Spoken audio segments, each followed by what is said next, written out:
চলো আজকে তোমাদের দেখাই তেল পটলের রেসিপি। দেখো পটলগুলো এরকম করে কেটে নিয়েছি, এরকম আস্তে অল্প অল্প খোসা আছে গায়ে, কোনো অসুবিধা নেই। এরকম এরকম করে প্রত্যেকটা পটল আমি কেটে নিয়েছি। আর তার সঙ্গে দেবো এই যে কাঁঠালের দানা দিয়ে তেল পটল, তোমার কাকুর একটা ফেভারিট ডিশ। চলো দেখাতে থাকি। কাঁঠালের দানাগুলো একটু সেদ্ধ করে নিই, কড়াইটা বসাই।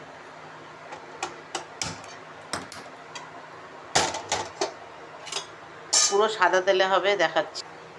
সাদা অয়েল,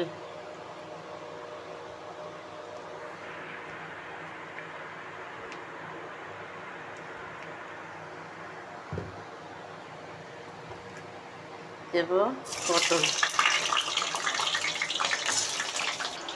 দেখো এতে আমার অল্প জিরে আদা আর লঙ্কা বাটা ছিল, একটু জল দিয়ে রেখেছি, বেশি করে তোমরা দেবো না, অনেক মশলা, অল্প স্বল্প মশলা দিয়েই আমি রান্না করি। দেখো কাঁঠালের দানাটা কেমন ফুটছে টকবক করে। আর তোমাদের একটা কথা বলতে ভুলে গেছি, যে তোমরা তো লাইক কমেন্ট শেয়ার করছো না, আর কমেন্ট করে তো জানাচ্ছ না যে কাকিমা তোমার রান্না কেমন লাগছে। তবে না আমার রান্নার এনার্জি আসবে তোমাদের দেখানোর জন্যে। অবশ্যই জানাও ফটাফট কমেন্ট করে। দেখো পটলগুলো লাল লাল করে ভেজে দিচ্ছি। পটল, কাঁঠালের দানা, ফোড়ন, নুন হলুদ মিষ্টি, আর দেবো জিরে আদা বাটা, লঙ্কা বাটা। চলো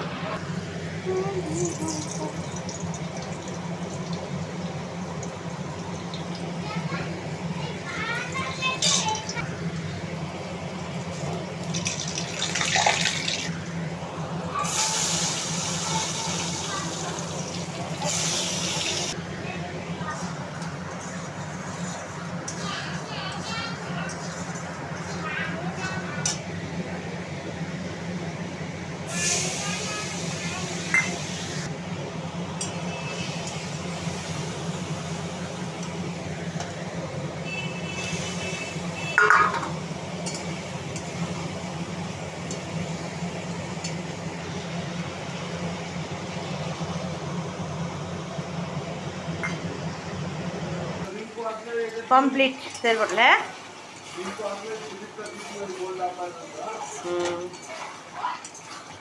কেমন লাগলো লাইক কমেন্ট করে বলো।